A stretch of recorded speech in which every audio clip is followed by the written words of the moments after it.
Welcome to 5 Minute Fridays. My name is Putnam. This video is all about winter weeds.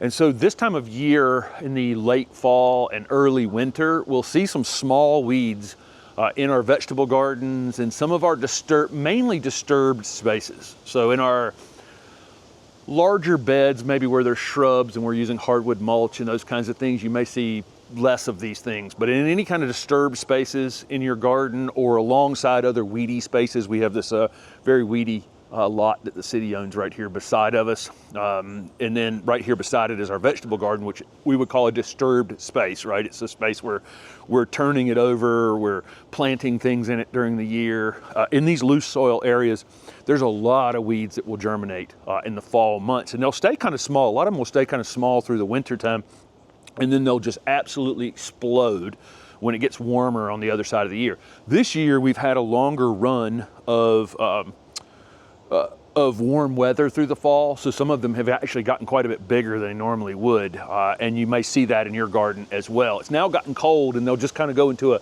holding pattern for a minute, and then they'll, again, on the other side of winter, absolutely explode. So those things include what we have right here in the vegetable garden is bittercress, and although it is edible, so it's in the appropriate space in the garden, right? It is edible. It has kind of a peppery taste to it. You can throw a few sprigs of it on a salad if you want to, but then I would suggest getting rid of it because it produces a ton of seed and it will just get worse each year.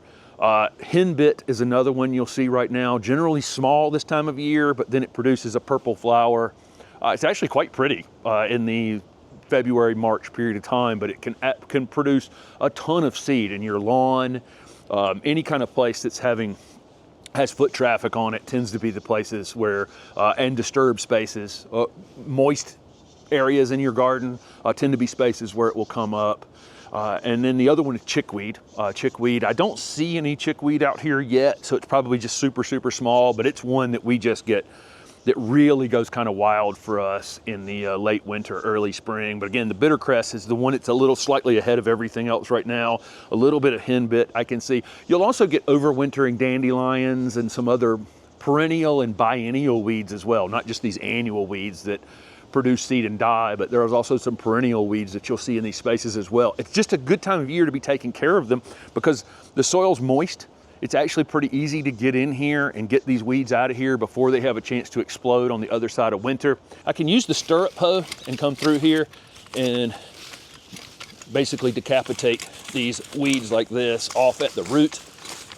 And then, we can rake them up, put them on the compost pile, flip them upside down, let the sun kill them during the day.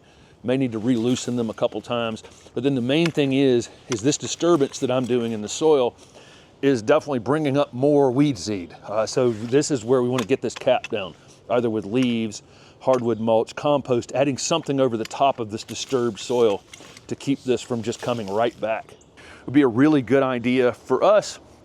We have this little, we have leaves all over the garden back here, but we have this little fence around our vegetable garden that keeps the rabbits out of here, which is also keeping the leaves out of here. So what I'm going to do is go gather up some leaves and actually I'm going to decapitate all these annual weeds that are in here and then put a cap of leaves on top of this. So it has some sort of mulched space for the winter where these weeds cannot continue to germinate. But just putting this out there, that this is a time of year, if you're seeing these little weeds that seem inconspicuous, they seem like they're no big deal right now, they will be a big deal come February and March as that soil temperature starts to warm up on the other side of winter, and they'll produce tons of seed. And so year over year over year, it's going to get worse and worse and worse. And what we'd like to do is knock these down before they produce that seed next spring, and actually reduce we want to reduce our weed seed, the seed bank in the soil, and not increase the seed bank in the soil over time. So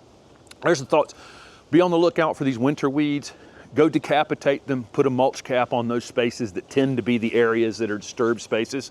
It could be a bale of wheat straw that you're using, hopefully without wheat seed in it. It can be leaves, it can be mulch, it can be compost, whatever the heck you want to use. Just get a cap down on these spaces so that these weeds you don't lose control of them in February or March.